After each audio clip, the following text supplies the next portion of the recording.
მესამე დღეა მშრალ შიმშილობაზე მყოფ მაღაროელს დღეს სამედიცინო დახმარება დასჭირდა. დღესვე კიდევ 5 ადამიანმა დაიწყო შიმშილობა, მხოლოდ წყალსა და სითხეს იღებენ. მსურველი ბევრია, უფრო მასშტაბური გახდება. იმედია მოგვაქცევს ხელისუფლება ყურადღებას და მოусმენს იმ შრომელ ხალხს, იმ უბრალო ხალხს, რომელიც ნამდვილ რეალურ სარტყმელს მიიტანენ. თქვა ერთ-ერთმა მაღაროელმა ბრიფინგზე. მაღაროელები არ ენდობიან მანგანუმის მომპოვებელი კომპანია ჯორჯიან მანგანეზის მიერ დაწყებულ პროცესს, ვარაუდობენ უმუშევრად დარჩენას და აგრძელებენ პროცესს. მერაბ სარალიძე, მაღაროელი ჩაგორთვება ჭიათურიდან, მოგესალმებით, ბატონო მერაბ. მოგვიყევით თქვენი ამბავი, დღეს საგანგებოდ იყავით ჩამოსული პრესკონფერენციისთვის იყო ჩამოსული დელეგაცია თბილისში. რა არის თქვენი სათქმელი, რისი გეშინიათ დღეს, რატომ არ აწერთ ხელს კომპანიის მიერ შემოთავაზებულ განცხადებებზე, რა საფრთხეს ხედავთ? პირველ რიგში მოგესალმებით, მივესალმები მაყურებელს. ზოგადად კომპანიასთან ჩვენ საერთოდ ყველანაირი ურთიერთობა გავწყვიტეთ. არაერთხელ მაქვს ნათქვამი, რომ 20 წლის განმავლობაში ეს კომპანია არაკეთილსინისიერად მოიპოვებს მანგანუმს ჭიათურაში, არის დაკავებული იმით, რომ მოატყუოს ხალხის შეცდომაში შეიყვანოს. ამის ბევრი ფაქტი და მაგალითი გვაქვს. ეს დოკუმენტი, რაზედაც დღეს ხელს აწერიებენ ადამიანებს და თხოვენ და აძალებენ, რომ ხელი მოაწეროს, ნათლად ჩანს იქ და შავით თეთრზე წერია, რომ მე ვეთანხმები მივიღე მონაწილეობა შეხვედრაში, სადაც დეტალურად გამაცნეს, რომ მოხდება რეორგანიზაცია, მასობრივი დათხოვნა სამსახურიდან, შემდეგ კონკურსი გამოცხადდება და თანახმოვარ ამ ყველაფერზე. თუმცა ამ კონკურსის შემდეგ ვინ დაბრუნდება სამსახურში, რა პირობებით დაბრუნდება, რა იქნება შემდეგი და რამდენი ადამიანი დაბრუნდება, რამდენი უმუშევარი დარჩება, ამაზე საერთოდ არ არის უარი.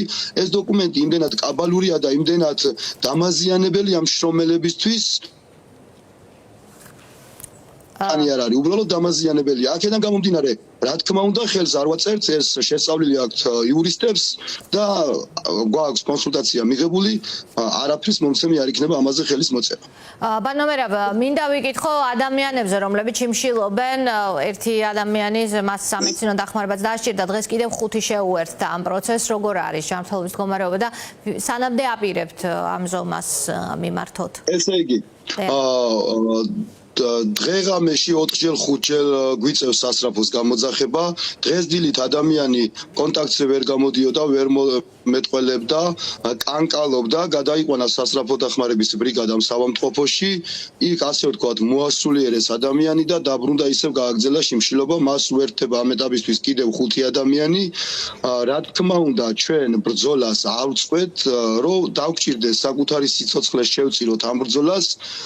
მაინც არ დავთმობთ, აუცილებლად მივიყვანთ ბოლომდე სიმართლის გამარჯვებით ამ ბრძოლას, იმიტომ რომ აქ გვაქვს ძალიან დიდ უსამართლობასთან საქმე, ძალიან ბინძურად და უსამართლოდ გვებრძვის კომპანია და მას უწყობს ხელს ადგილობრივი ხელისუფლება, მერია და ეხლა გავიგეთ ესეთი ინფორმაცია, რომ მერიის თანამშრომლები ყავთ ჩართული ამ ყველაფერში, რომლებიც დადიან სოფლებში და თხოვენ, ავრცელებენ სულ ინფორმაციებს და აწერიებენ ხალხს ხელს იქ ადგილზე საცხოვრის სახლებში აკითხავენ, ვინც არ მიდის სანატორიუმში ხელის მოსაწერად.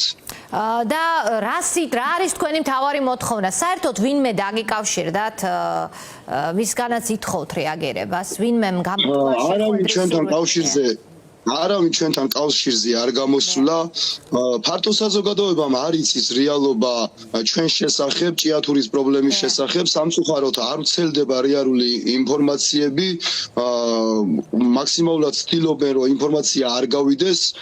გვინდა რომ მაქსიმალურად საზოგადოებას სწორად მივაწოდოთ ინფორმაცია. ჩვენი მთავარი მოთხოვნაა, რომ ცენტრალური ხელისუფლება ჩაერთოს უშუალოდ ამ პროცესებში, მოგვისმინოს ჩვენგან მიიღებენ ბევრ საჭირო ინფორმაციებს და დაისაჯოს ყველა დამნაშავე. ეს იქნება კომპანიის წარმომადგენლები, თვითონ კომპანიის მფლობელი თუ რიგითი მუშა ჩემი თამადობით, ვისაც დანაშაულებები აქვს ჩადენილი, დაისაჯოს სამაგალითოდ, ყველა მოსუფთავდეს ველი და აღდგეს სამართლიანი მუშა პროცესი ჭიათურაში და დაბრუნდეს ყველა მშრომელი თავის სამუშაო ადგილზე და მაღალ ეშელონებში ძალიან ბევრი არასაჭირო კადრია ძალიან დიდი ხელფასებით და იქ აუცილებლად საჭიროა წმენდა. იქ უბრალოდ რეორგანიზაცია და ხალხის შემცირება კი არა, სრულიად გასათავისუფლებელია ყველა სამსახურიდან, იმიტომ რომ ჩართული არიან.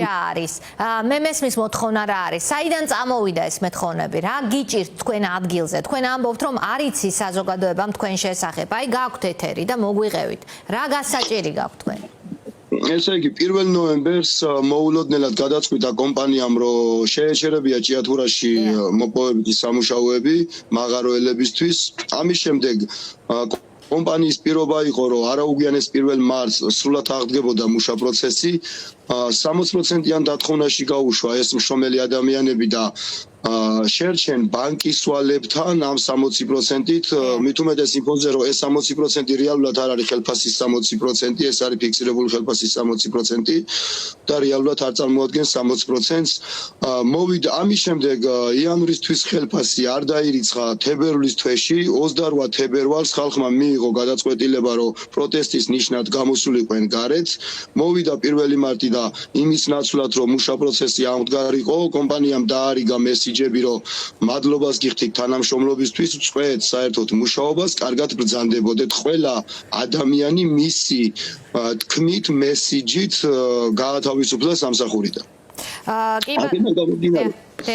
აქედან გამომდინარე ჩვენ დავიწყეთ პროტესტი და კომპანიასთან იქიდან გამომდინარე აღარ ვთანამშრომლობთ, იმიტომ რომ 2023 წლის გაფიცვის შემდეგ ჩვენ აქტიურად ვიღებდით მოლაპარაკებებში მონაწილეობას, ვაძლევდით საჭირო ინფორმაციებს, ვეუბნებოდით რატო იყო თვითგირებულება გაძვირებული, იქიდან გამომდინარე იყო ეს ყველაფერი, რომ კომპანია უწყობდა ამ ყველაფერს ხელს, დაშლილი ქონა შეფასებად, არარეალურ ფასებში ყიდდნენ ერთმანეთში საჭირო მასალას და ინვენტარებს და მაღაროელებს, არარეალურ ფასებში აწერია ის ყველაფერი, რაც მაღაროებში დიალოგის რესურსი მესმის ეს არის ეტაპი ამოწურეთ რა თქმა უნდა დიალოგის რესურსი დიალოგს არ მოუტანია მათთან დიალოგს არ მოუტანია შედეგი აქედან გამომდინარე ჩვენ ვითხოვთ ცენტრალური ხელისუფლების ჩართულობას მხოლოდ და მხოლოდ მათთან დავждებით სალაპარაკოც ეს არის ჩვენი შიმშილობის ძირითადი მოთხოვნა რომ ორი თვეა გარეთ ვართ ხალხი დნება ფიზიკურად ძალიან ძნელი ამ ყველაფრის ყურება როდესაც